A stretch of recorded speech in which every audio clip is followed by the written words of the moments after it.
Hello students, in our today's lecture of the redemption of the redeemable preference share, we are doing the illustration number 13. Let's see the illustration number 13.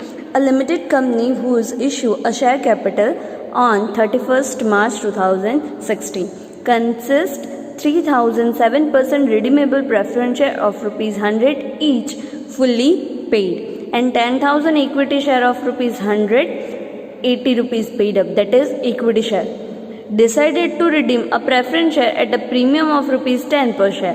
The company balance sheet as on 31st March 2016 shows the revenue reserve 4,50,000 and capital reserve 42,500. The redemption was effected partly out of the profit and partly out of the new issue of the 1506% cumulative preference share of rupees 100 each at a premium of rupees 25 rupees per share. The premium payable on the redemption was met out of the premium received on the new issue. जो भी ये premium की amount redeem करनी है वो कहाँ से आएगी? जो हमें न्यू इश्यू करके प्रीमियम की अमाउंट मिलेगी वहीं से सेट आउट करनी है, right? Then on the 30th September 2016, the company is in general meeting resolved that all the capital reserve on the date and the part of the revenue reserve to be applied in the following manner. To issue a bonus share of rupees 20 per share and converted into the partly paid up share to the fully paid up equity share. So यहाँ पे 80 rupees का जो equity share unpaid है वो fully paid up में convert करेंगे bonus share issue करके. और सेकंड है 4:1 के रेशियो में न्यू बोनस शेयर इशू करने हैं, राइट? तो ये बोनस शेयर वाली दोनों एंट्रियां हमने जो आगे चैप्टर में की थी वही होगी, बट सबसे पहले कर लेते हैं हम redemption of the preference share. तो उसकी बेसिक कैलकुलेशन देख लेते हैं.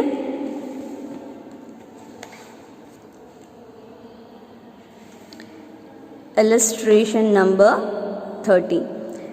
पहले तो देख लेते हैं कि रिडम्पशन की अमाउंट क्या होगी. सो 7% preference share of rupees 100 each, that is 3000. So 3000 into 100, that is 3 lakh, and we have to pay premium of rupees 10 each per share, that is 30,000. Total amount we have needed for 3,30,000. सो जो भी preference share redeem करने हैं तो हमें कितने रुपए की ज़रूरत है? 3,30,000 की. 3,30,000 में से 30,000 प्रीमियम के हैं और प्रीमियम कहाँ से मिलेगा? जो भी हम न्यू शेयर इश्यू करेंगे वहीं से मिलेगा, ठीक है? अब बाकी बचे 3 लाख रुपीज़. वो कैसे करने हैं? वो करने हैं either use of reserve, that is we have to create CRR and new issue. Second option is new issue. दोनों को साथ में मिला के करने हैं. तो न्यू इशू कितने करने हैं? 1500 शेयर्स इशू एट रुपीज 100 एंड प्लस 25% प्रीमियम. सो यहाँ पे आएंगे 1,50,000 न्यू इश्यू होंगे प्लस प्रीमियम की अमाउंट कितनी आएगी? 1500 मल्टीप्लाई विथ 25 रुपीज़ पर शेयर, दैट इज 37,500. ये है प्रीमियम की अमाउंट. तो अब 3 लाख रुपए में से 37,500 प्रीमियम की अमाउंट आ गई. वो तो हम ये सिक्योरिटी प्रीमियम जो भी प्रेफरेंस शेयर पे देना है इसमें से दे देंगे, राइट? सो सिक्योरिटी प्रीमियम की बैलेंस हमें मिल गई. बाकी के 3 लाख में से 1,50,000 के न्यू इश्यू होंगे. बाकी कितने बचे? 1,50,000. वो हम कहाँ से लेंगे? वो हम लेंगे रेवेन्यू रिजर्व में से to create CRR. Understood? Bonus share की कैलकुलेशन बाद में करेंगे, पहले रिडम्पशन की एंट्री कर लेते हैं, right? So let's start with the general entries. सबसे पहले कौन सी एंट्री आएगी? ऑब्वियसली जब प्रेफरेंस शेयर रिडीम होने का डिसाइड हुआ होगा तो जनरल एंट्री क्या आएगी, 7% redeemable preference share account debit, we have repayment redeem at a premium, so premium on redeemable preference share account debit to preference shareholder account credit, rupees 3,30,000 for premium, total is 3,30,000. So 3,30,000 and 3,30,000. Then second entry, we have to make a provision. Before the provision, we have a two option. Either we will issue the share and then we will make a provision. So first we are doing the issue of share. Whenever we issue the share, we will receive bank amount, that is bank account debit to, कौन से नए share issue कर रहे हैं हम, 6% cumulative preference share issue हो रहे हैं, तो 6% cumulative preference share account credit and to security premium, premium पे इशू कर रहे हैं, तो अमाउंट कितनी आएगी, 1,50,000 in the 6% cumulative preference share and security premium is 37,500.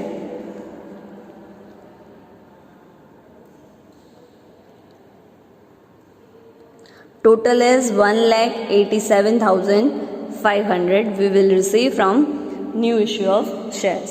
Now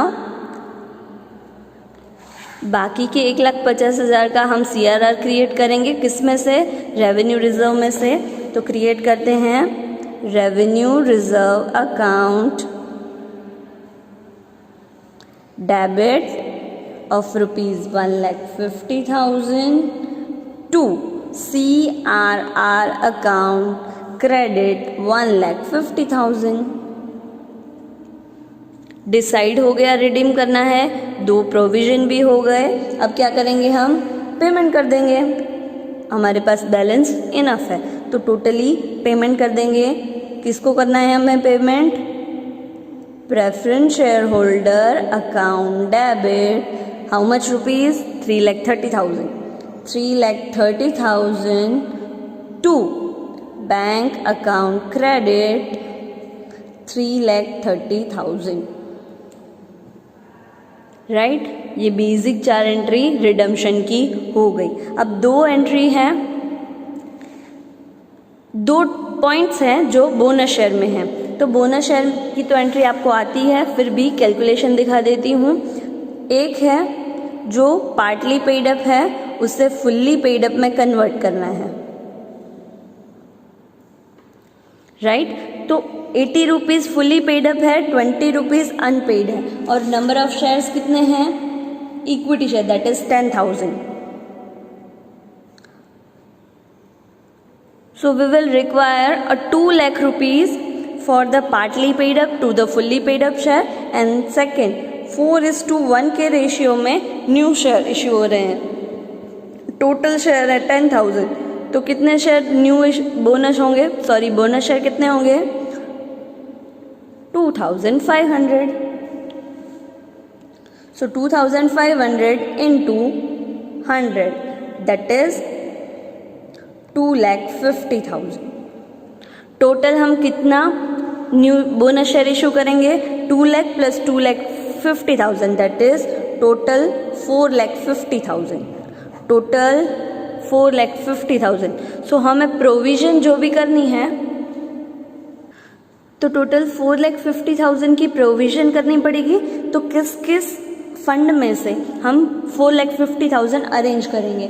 तो सबसे पहले कौन कौन सी अवेलेबल है, फर्स्ट जो भी CRR अवेलेबल है वो हम बोनस के लिए यूज़ कर सकते हैं. राइट, सो फर्स्ट CRR में से आएंगे 1,50,000 रुपीज़.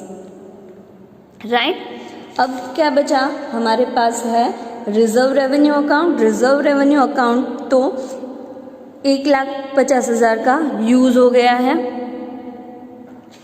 बाकी की कितनी अमाउंट बची, उसके बाद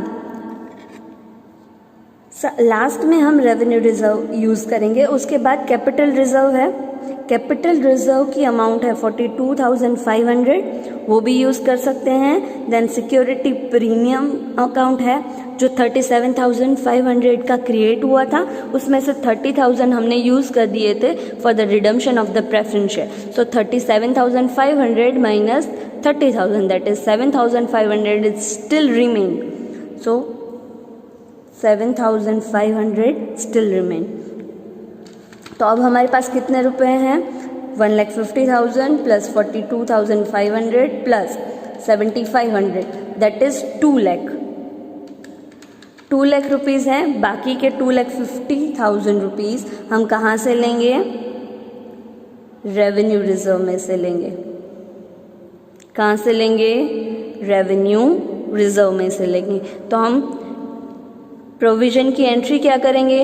CRR account debit, capital reserve account debit, security premium account debit and revenue reserve account debit to bonus to share holder account credit, right. तो जनरल एंट्री आएगी number 5, CRR account debit 1,50,000, then capital reserve account debit 42,500, then security premium account debit 7,500 and 2,50,000 का revenue reserve आएगा। 2 bonus to share holder account credit 4,50,000, right. अब provision तो हो गई, अब हम जो भी पार्टली पेड अप है उससे फुल्ली पेड अप में कन्वर्ट करेंगे। तो जनरल एंट्री क्या आएगी? जनरल एंट्री आएगी equity share call account debit ₹2 lakh to equity share capital account credit, right, and bonus to share holder account debit to equity share call account credit. So ये किसकी entry हो गई? जब partly paid up में से fully paid up में convert करना होता है, right.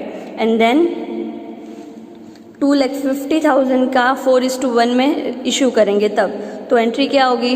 Bonus to share holders account debit 2,50,000 to equity share capital 2,50,000। ये दोनों एंट्री हमने अगले चैप्टर में भी की थी, इसलिए यहाँ पे सिर्फ मैंने लिखी नहीं है, आपको रिपीट करके दिखा दी, कैलकुलेशन भी दिखा दी है, राइट। अब हम करेंगे illustration number 14। On 31st March 2016 balance sheet of the Radhika limited as follows: equity share 7% redeemable preference share, partly paid up that is 80 rupees per share paid up, 20 rupees is unpaid, then 8% redeemable preference share that is fully paid, security premium 5,000 है, general reserve 37,500 है और PNL 17,500 है। देख लेते हैं कौन सी adjustment है। For this purpose the necessary number of the equity share of ₹100 each are issued at a par, so हमें इशू भी करने हैं। Cash balance of ₹15,000 is to be maintain in the business. Investment were sold away for the 30,000। All the preference share are paid in full, that is जो पहले unpaid थे वो call मंगवाना पड़ेगा, वो फुली पेड हो गया है। Then the company then decided to utilize the resultant reserve created out of the redeemable preference share that is CRR use in the fully paid bonus share to the equity share holders. और जितना भी CRR create होगा उसमें से हम bonus share issue कर देंगे। तो इसके रिगार्डिंग जनरल एंट्रीज करनी है। तो यहाँ पे बैलेंस, बैंक बैलेंस भी मेंटेन करना है, उसके साथ साथ इन्वेस्टमेंट भी सोल्ड हुआ है और कैश बैलेंस, ओपनिंग बैलेंस है 27,500 और एडिक्वेट नंबर यानी कि some kind of necessary number of the equity share should be issued. So पहले बैंक अकाउंट क्रिएट करके वो बैलेंस फाइंड करना पड़ेगा कि हमें कितने शेयर इशू करने हैं, कितना रिडम्पशन करना है, कितनी अमाउंट की नेसेसरी है, राइट। तो वो सभी कैलकुलेशन करेंगे। Let's start. पहले बैंक अकाउंट क्रिएट करने से पहले हमें रिडम्पशन की अमाउंट कितनी चाहिए वो चेक कर लेते हैं। Redemption of preference share, right. So कौन कौन से हैं? दो तरह के रिडम्पशन है। 7% of the redeemable preference share वो 40,000 है, बट अगर वो फुली पेड अप हो जाएंगे तो वो आएंगे 50,000 के, प्लस 8% के रिडीमेबल प्रेफरेंस शेयर हैं वो है 50,000 fully paid, that is 1 lakh rupees, and we have to pay back with a 10% premium, that is 10,000 rupees. So we are required 1,10,000 for the redemption of preference share. So total amount payable is 1,10,000, right? और इसमें से 10,000 का जो call बाकी है पहले वो मंगवाएंगे, right? वो कॉल इश्यू होगा, राइट? सो कौन कौन सी एंट्री यहाँ पे आएगी? तो सबसे पहले ओपनिंग बैलेंस लिख लेते हैं। Opening balance of the bank is 27,500, right. Then ये जो भी अनपेड अमाउंट है 10,000 रुपीज़ का वो हम कॉल मंगवाएंगे। वो कॉल मंगवाएंगे तो 10,000 हमें रिसीव होंगे, शेयर कॉल के अमाउंट रिसीव होंगे, राइट। देन इन्वेस्टमेंट सोल्ड किए हैं, हमने इन्वेस्टमेंट सोल्ड किए हैं 30,000 के, तो वो भी आएंगे यहाँ पे सेल ऑफ इन्वेस्टमेंट, राइट। और इस साइड प्रेफरेंस शेयर होल्डर्स को हम पेमेंट करेंगे, तो प्रेफरेंस शेयर होल्डर को कितने पेमेंट करने हैं? 1,10,000 rupees and 2 balance carry forward, यानी कि बैलेंस मेंटेन भी करनी है ऑफ ₹15,000।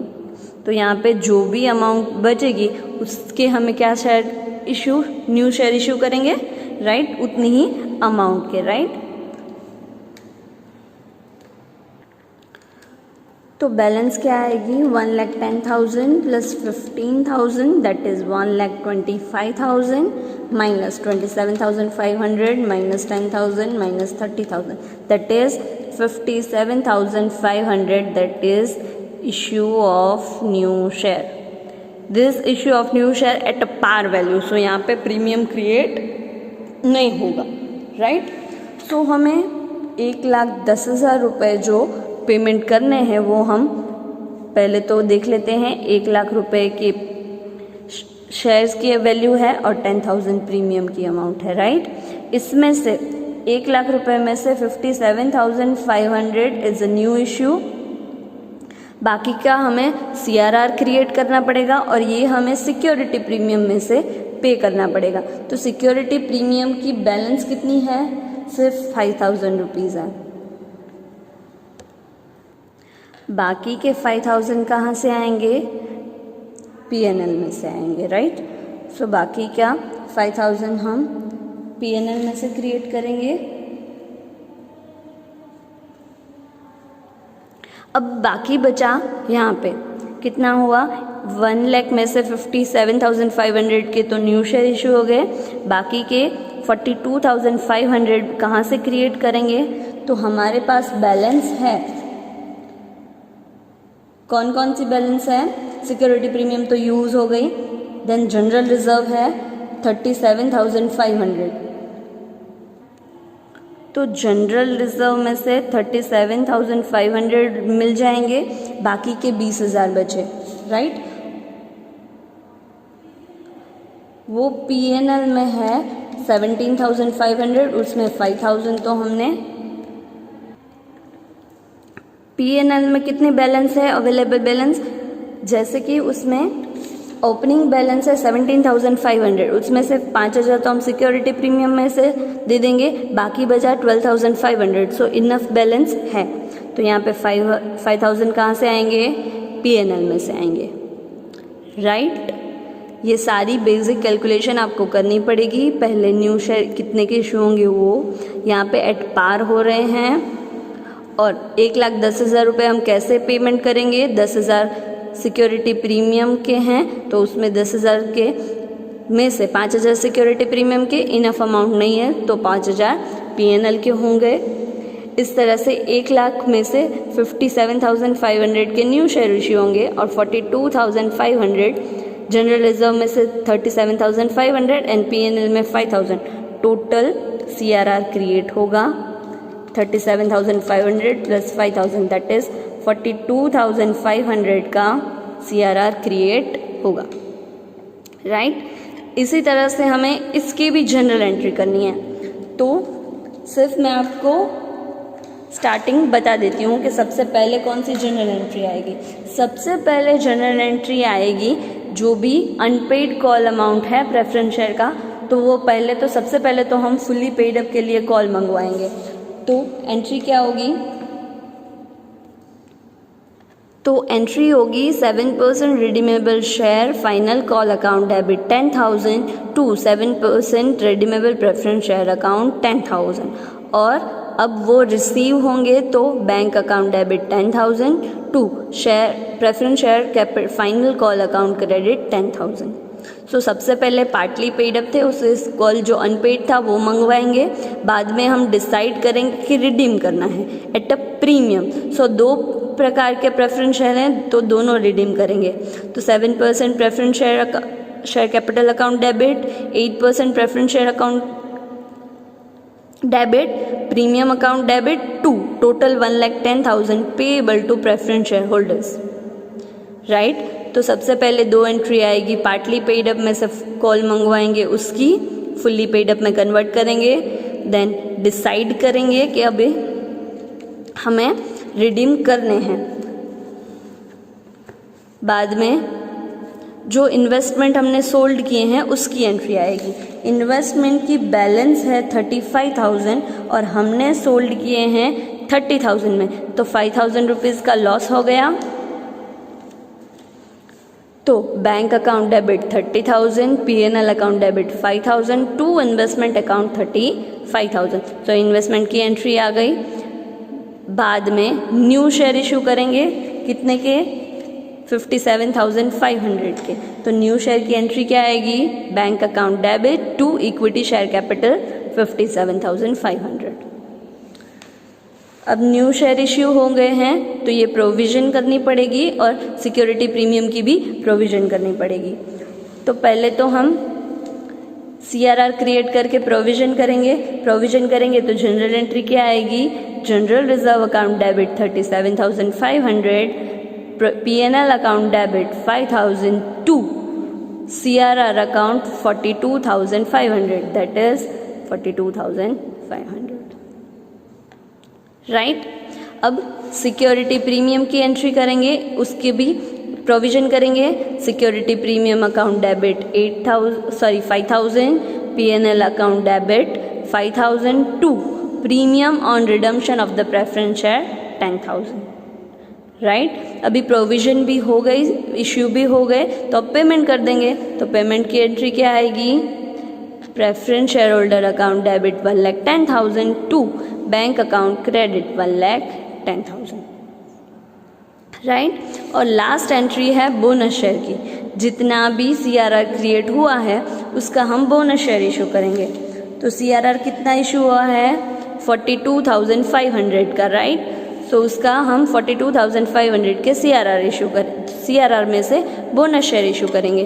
तो CRR account debit 42,500 to bonus to share holder account 42,500 and ultimately bonus share transfer to the equity share capital. So bonus to share holder account debit 42,500 to equity share capital account 42,500. Understood? This is how you have to write down the journal entries. Thank you.